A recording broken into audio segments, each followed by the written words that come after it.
How did you end up here? Leaving the court with a modest sum, I launched to visit faraway lands. I traveled a lot, spending time in various countries, and having many great adventures. When I learned that l'Empereur Charles, that great friend of France, had built the magnificent city of Prague in Bohème, I had to see it. So people in foreign countries speak highly of Prague? Bien sûr! It was abroad that I heard of King Wenceslas' silver city and its reputed vast wealth. I bought the abandoned Miskowitz estates and shares in the Kuttenberg mines. And for a time I settled here to provide for myself and wait for King Wenceslas, whom I wished to serve.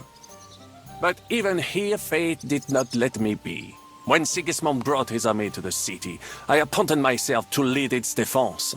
For how better to make King Wenceslas aware of me than by saving his beloved city? Victory was assured, but the burghers had other ideas.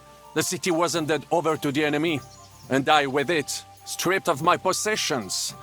I languished in captivity, until fate again stepped in by sending you to Malishov.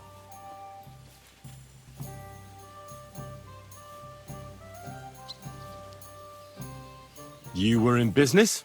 Of course.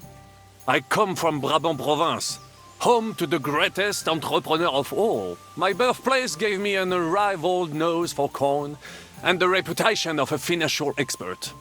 I was nicknamed the Seer of Louvain, and also the End of Midas. That is, until I persuaded an important nobleman to invest a large sum in maritime trade with Africa.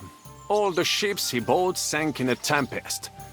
He had to sell off part of his estates to pay off his creditors. Of course, he wrongly blamed me for everything and turned many influential courtiers against me. But my advice was sound. He was simply punished by God for fornicating with every wench from the Pyrenees to Brittany, bragging about it and thus bringing shame on his gentle wife. I told him as much. But some people never admit their mistakes and prefer to blame others.